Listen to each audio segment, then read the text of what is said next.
안녕하세요. 오늘도 사연살롱을 찾아주셔서 감사합니다. 그동안 참아왔던 울분을 시댁에 다 토해내고 홀가분한 마음으로 이렇게 사연을 보내게 되었어요. 돌아보니 30대 중반의 나이에도 시댁에 똑부러지게 거절도 못하고 바보처럼 살아온 제 자신이 정말 부끄럽더군요. 결혼 전엔 사랑과 전쟁을 보면서 저런 일을 겪고도 왜 참고 사나 하는 의문과 답답함이 들었는데 제가 그 드라마 속 주인공이 될 줄 누가 알았겠어요. 한마디로 이 모든 사건의 원인은 양심 없는 뻔뻔스런 시댁과 자존감 낮은 며느리의 잘못된 만남 정도로 정의할 수 있겠네요. 듣고 보니 좀 유행가 가사 같죠? 남편과 저는 에스테틱 샵에서 만났어요. 고객과 사장 관계로요. 요즘은 남성분들도 피부 관리를 많이 받지만 당시만 해도 남성분이 관리를 받는 일은 드물었거든요. 그래서 전 남편을 특별히 잘 대해주었죠. 남편이 다른 손님도 소개시켜 주어서 남들보다 더 비싼 마스크팩도 해주고 시간도 10분 정도 더 길게 하는 등 말이에요. 솔직히 거기엔 약간의 상술도 있었어요. 서비스를 통해 계속 회원권을 끊게 유도한 거였으니까요. 하지만 남편은 순진해서 제 호의에 마음을 열게 되었고 어느 날 마사지를 받던 중에 갑자기 고백까지 했죠. 마사지 중에 고객과 사적인 이야기를 하는 게 제 영업 스타일이기에 남편한테도 그런 식으로 대했는데 그 시간 동안 남편은 저랑 가까워졌다고 느꼈던 모양이에요. 처음엔 너무 당황스러워서 웃음으로 넘겼는데 그 이후에도 지속적으로 대시를 하니 저도 모르게 조금씩 마음이 움직이더군요. 이후 우리는 바쁜 업무에도 불구하고 하루라도 안 보면 미칠 정도로 불같은 사랑을 했고 6개월도 안 돼서 전 남편한테 프로포즈까지 받았죠. 그렇게 저희끼리 꽁냥꽁냥 다정하게 데이트하던 어느 날 남편이 누나한테 전화가 한 통 왔어요. 웃으면서 통화하던 남편의 표정이 갑자기 굳어지더니 걱정하지 마 누나, 우리 많이 사랑하고 있어. 라는 말을 하곤 서둘러 통화를 끊지 뭐예요. 남편의 근심 어린 표정을 보고 걱정돼서 물었죠. 그랬더니 누나가 우리가 너무 빨리 결혼을 결심한 게 아니냐고 걱정해서 라며 말끝을 흐리더군요. 그 말을 듣자 저는 아픈 기억이 떠올라 불안해지기 시작했어요. 남편 만나기 전 정말 사랑했던 남자와 집안 반대로 억지로 헤어졌던 경험이 있거든요. 엄마는 어릴 적 돌아가시고 아빠는 재혼하셔서 사실상 저는 고아나 다름없어요. 교육자 집안이었던 전 남자친구 집안에선 저를 탐탁지 않아 했었어요. 그래서 결국 헤어지게 됐고요. 그 충격 때문인지 조건 좋은 남자들이 구애를 해와도 저는 쉽게 남자들한테 마음을 열 수 없었죠. 콩깍지가 씌었을 때야 제가 마냥 좋겠지만 제 상황을 알면 저를 떠날 거라는 두려움 때문에요. 남편은 유일하게 제 얼어붙은 마음을 열게 한 남자였어요. 남편하고 있으면 마음이 편안해지고 고객을 상대하느라 지었던 억지 웃음을 지우고 실컷 웃을 수 있었으니까요. 그래서 시어머니가 요양병원에 오랜 기간 누워 계신다는 이야기를 들었을 때도 결혼을 망설이는 대신 오히려 내가 이 사람한테 힘이 되어줘야겠구나 결심까지 했고요. 우린 서로 뭐가 그리 급했는지 결혼 전 혼인신고부터 했고 바쁜 가게 운영 중에도 틈틈이 시어머니가 계신 요양병원으로 가서 어머님을 돌봤어요. 물론 요양보호사님이 상주에 계시지만 한 병실에 환자가 여럿이 있어서 제대로 식사를 챙길 수 없었거든요. 그래서 전 고객 예약이 없을 때 잠깐씩 짬을 내어 어머님 식사와 간식을 챙기곤 했죠. 그렇게 저는 친정에서 못 받은 사랑을 시댁에서 받고 싶어 열심히 노력했어요. 시아버님이 전화하시면 아무리 바빠도 바로 달려갔고 힘들어도 꾹 참으며 요구하시는 거 다 해드렸거든요. 또 형님한텐 눈치껏 립서비스도 하고 마음에 들려고 정말 많이 노력했고요. 그렇게 저는 시댁에 녹아들길 바랬죠. 주위에선 이런 저를 보며 아무리 남편이 안정적인 공무원이라도 환자 있는 집에 시집 가는 건 고생길이 뻔하다며 만류했지만 저는 좋은 남편을 놓치고 싶지 않아서 애써 불안감을 숨긴 채 결혼을 감행했어요. 시댁이 가난해서 저희는 받은 것 없이 17평 전셋집에서 시작했어요. 환기도 안 되는 주택에서 에어컨도 없이 신혼생활을 시작했죠. 남편이 구급 공무원인데다 제 가게도 빚으로 차린 거라 둘 다 현금이 없었거든요. 하지만 제게도 늘 꿈꾸던 안정적인 울타리가 생겼다는 생각에 행복하기만 했어요. 외식은 부업으로 하는 SNS 체험단으로 먹고 영화는 포인트로 모은 쿠폰으로 보는 등 지독히 아끼면서 돈을 모았죠.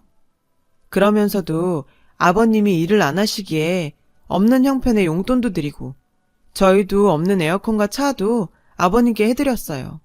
비록 새 차는 아니었지만요. 그런데 저희 이런 희생을 시댁에서는 당연한 걸로 받아들이더군요. 날이 갈수록 제게 요구하는 게 점점 많아졌어요. 하루는 서울에 있는 형님이 전화를 했더라고요. 올케가 맨날 우리 애들 선물 고르는 게 힘들어 보이길래 내가 올케 고민 덜어주려고 제품을 정해봤어. 이번 명절엔 고민하지 말고 이걸로 사주면 돼. 마치 저를 위해주는 듯 말하는데 순간 욕이 튀어나올 뻔했어요. 당시 우리 부부는 그렇게 원하던 애를 남편의 무정자증 때문에 가질 수 없어서 절망 상태였거든요. 그럼에도 저희는 없는 살림에 조카 둘 선물과 용돈을 늘 챙겨줬고요. 명절과 어린이날은 물론이고 생일에 크리스마스 선물까지 다요. 솔직히 하고 싶어 한 건 아니었어요. 형님이 늘 선물을 바라셨고 남편 역시 자신이 유일한 삼촌이라 잘해주고 싶었나 봐요. 가뜩이나 저희 애도 못 갖게 돼서 예민해져 있었는데 형님은 그러거나 말거나 자기 아들 선물만 주구장창 요구하니 기가 막히더군요. 이 상황에 우리 부부를 배려해주기는커녕 자기 애들 선물이나 요구하니 정말 제정신인가 싶었죠. 한 번은 저한테 오히려 충고를 하더군요. 올케는 왜 애도 없으면서 돈도 나면서 살아? 둘밖에 없으면 돈 나갈 것도 별로 없잖아. 우린 애가 있으니까 조금이라도 넓은 집으로 이사 가려고 하는 거고. 그 말에 입이 딱 벌어졌어요. 가난한 우리한테 돈까지 빌려간 주제에 왜 그렇게 돈을 아끼면서 사냐니. 누나로서 도움 한 번 주지 않았으면서 남동생네한테 한다는 꼬락서니가 참 기가 막히더라고요. 그렇게 돈 아껴서 너한테 돈 빌려주고 아버님 매달 용돈도 드린다. 왜? 너는 어머님 간식 한번 사오기로 했니? 전 속으로 생각했어요. 어느 날인가는 저한테 원피스 사진과 함께 톡을 보냈더라고요. 올케, 나 이 원피스 사고 싶은데 우리 동네엔 매장이 없더라고. 근데 알아보니 올케 집에서 가까운 매장이 있다네. 나 이거 정말 갖고 싶은데 어떡하지? 정말 기가 막히더군요. 이 내용은 누가 봐도 저한테 사달라는 거 아닌가요? 그런데도 누나 바보인 남편은 그 맥락도 못 읽어내곤 자기 누나 편을 들지 뭐예요? 아니, 당신은 왜 매번 그렇게 우리 누나를 삐딱하게 봐? 그냥 아무 생각 없이 그 옷 사고 싶다고 얘기한 거잖아. 바보 아닌가요?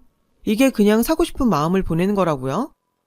그러면서 남편은 오히려 저를 예민한 사람 취급을 하더군요. 그때 남편이 처음으로 낯설게 느껴졌어요. 연애 때는 세상에 단 하나밖에 없는 제 편이라 생각했는데 결혼해보니 초록은 동색이라고 남편도 시댁 식구들 편이더라고요.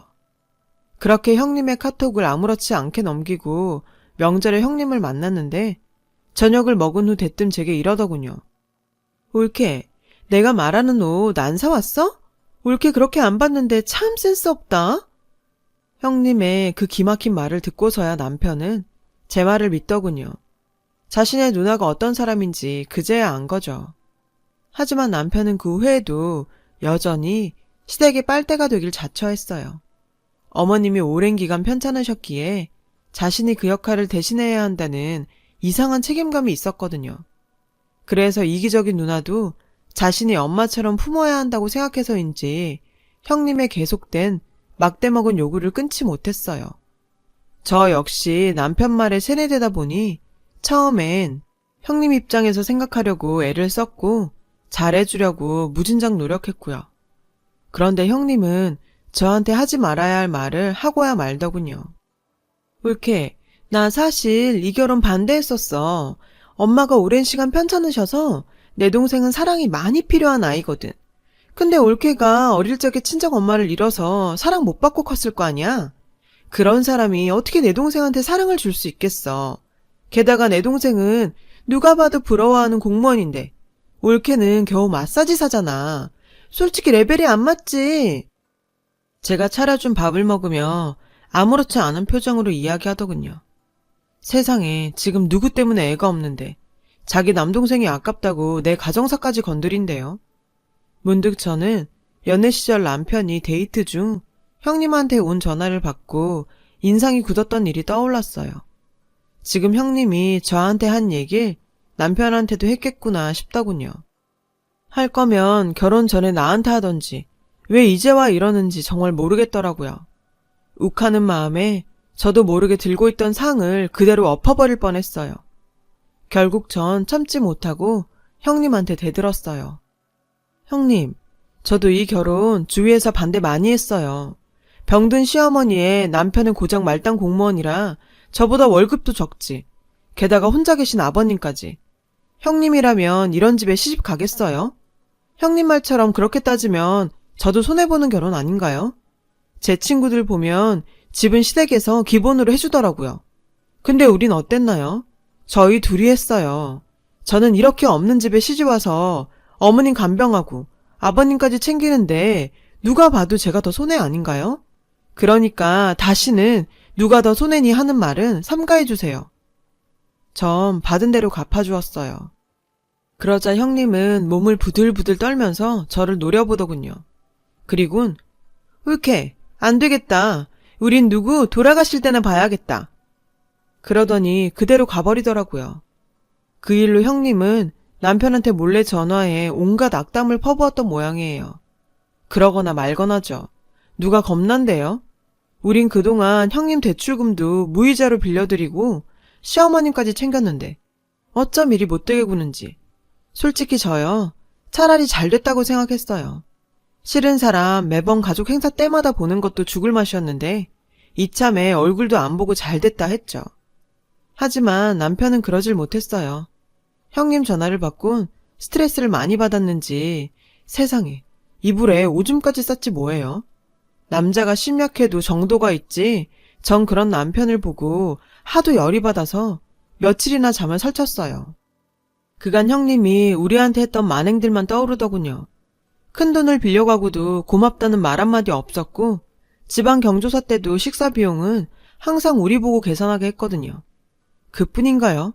명절 때는 친구들 만난다며 저한테 조카들을 맡기고 놀러 나가고 무슨 날만 되면 애들 옷 사보내라, 가방 사보내라, 용돈은 안 주냐, 되도 않는 요구만 하고 생각하니 더 열받네요. 가족이라는 이유만으로 그동안 절 얼마나 괴롭혔는지 아주 이가 박박 갈릴 정도라니까요. 그런데 가만 보니 이건 집안 내력인 것 같더라고요. 시아버님 또한 만만치 않았거든요. 저희한테 해준 것도 없으시면서 어찌나 바라는 건 많으신지. 일하면서도 일주일에 몇 번씩 틈나는 대로 찾아가 뵙는데 그때마다 늘 돈 이야기를 꺼내시면서 사람을 들들 볶으신다니까요. 하루는 시아버님이 식사 중에 음식물이 낀 이를 보여주시면서 이러시지 뭐예요. 얘 아가, 내 이빨 좀 봐라. 네가 봐도 임플란트 해야겠지. 임플란트를 해야 뭘 좀 씹을 텐데. 우리 동네 동식이는 말이다. 지 아빠 이하라고 500만 원이나 줬다더구나. 하는 수 없이 12개월 할부로 임플란트 해드렸더니 또 뭘 하시는지 아세요? 동네 노인회에서 제주도로 여행을 가는데 자식들이 다들 여행 비용하라고 100만 원씩 줬다더구나. 그래, 노인네가 얼마나 가고 싶으셨으면 그러실까 하는 마음에 카드 서비스까지 받아 100만 원 해드렸어요. 근데 그 돈 받고 뭘 하시는지 아세요? 내가 이 말은 안 하려고 그랬는데 니들은 내가 코 흘리게 아이로 보이냐? 이 나이에 용돈 30만 원이 말이 되냔 말이다. 그럼 얼마를 원하시냐고 물었더니 뭐 얼마를 원한다기보다도 김영감도 그렇고 세탁소집 영감도 그렇고 다들 자식들한테 60만 원씩은 받은 것 같더라. 사람 정말 미치는 줄 알았다니까요. 아버님이 아예 돈이 없으시면 말도 안 해요. 2억 넘는 집에 얼마 전 새로 뽑으신 새 차에 매달 100만 원 넘게 연금도 나와요. 거기다 적금도 몇 천 있고요. 물론 부자는 아니지만 그래도 동년배 분들에 비하면 윤택한 편인 건 사실이에요. 우리한테 해주시는 건 하나 없으시면서 매번 바라기만 하시니 정말 힘들어요. 아들이 공무원이라는 이유 하나로 많은 걸 바라시는데요. 그깟 구급 공무원, 그게 뭐 그리 대단한 거라고 이러는지. 암튼 제 입장에선 이 집 식구들이 정말 이해가 되질 않았어요.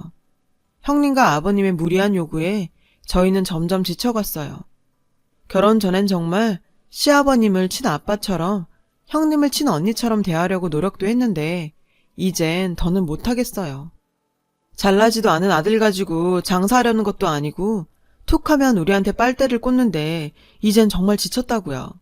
게다가 남편은 이런 식구들 사이에서 교통정리도 못하고 질질 끌려다니니 피해는 늘 제 몫이더라고요. 그래서요. 저도 더는 못 참겠다 싶어 남편한테 이혼하자고 말했어요. 그 말에 남편은 충격을 받았는지 며칠을 술로 보내더군요. 그렇게 남편과 냉랭하게 지내던 어느 날 병원에서 연락이 왔어요. 어머님 상태가 안 좋다고 빨리 오라고요. 전 당장 남편한테 연락을 하곤 아버님을 모시고 병원으로 갔죠. 어머님은 산소호흡기에 의지한 채 가쁜 숨을 쉬고 계셨어요. 의사 말이 더는 가망이 없으니 마음의 준비를 하라고 하더군요. 순간 저도 모르게 눈물이 났어요. 그런데 이런 상황에도 형님은 병원을 찾지 않더군요. 남편이 전화를 했는데 집에 일이 생겨서 당장은 못 가겠다고 하더래요. 솔직히 괘씸했지만 애들도 있으니 그럴 수도 있겠거니 받아들이기로 했죠. 그날 이후 아버님과 제가 교대로 병실을 지켰어요. 그 사이 전 생일을 맞았지만 이런 상황에 생일을 챙길 여유는 없었죠. 생사를 넘나드는 어머님을 앞에 두곤 더더욱이요. 그렇게 3일이 지난 어느 날 어머님은 편히 잠든 모습으로 세상을 떠나셨어요. 형님은 어머님이 돌아가셨다는 연락을 받곤 아이들을 데리고 장례식장으로 왔어요. 그동안 얼굴 한번 안 비춘 형님이 얄미웠지만 그래도 부모 잃은 사람한테 뭐라 하기 그래서 전 아무 말도 안 했어요. 그렇게 무사히 장례를 치르곤 식구들은 각자 집으로 돌아갔죠. 집에 돌아온 저는 그대로 소파에 쓰러져 잠이 들었어요. 남편 역시 침대에 눕자마자 잠들었다고 하더군요. 한참을 푹 자고 난 남편과 저는 늦은 오후가 돼서야 첫 끼를 먹었어요. 밥을 먹고 소파에 앉아 쉬면서 SNS를 열어봤는데 맙소사. 정말 기가 막혀서 말도 안 나오네요. 형님 SNS에 새로운 사진들이 올라와 있지 뭐예요. 친구들이랑 제주도 프라이빗 콘도에서 생일 파티를 하며 찍은 사진이더군요. 업로드 날짜를 보니 형님 생일 파티가 분명했어요. 형님이란 전 생일이 하루 차이라 날짜를 기억하거든요. 근데 이게 뭐가 문제냐고요? 형님이 제주도에서 생일 파티를 하던 그날은 어머님이 생사를 넘나들던 딱 그 시기거든요. 피 한 방울 안 섞인 며느리는 어머님 병상을 지키고 있는데 하나뿐인 딸녀는 그 시각 친구들과 쳐놀면서 병원에도 안 왔던 거죠. 정말 욕밖에 안 나왔어요. 솔직히 평소 형님 행실을 보면 그러고도 남을 인간이긴 했죠.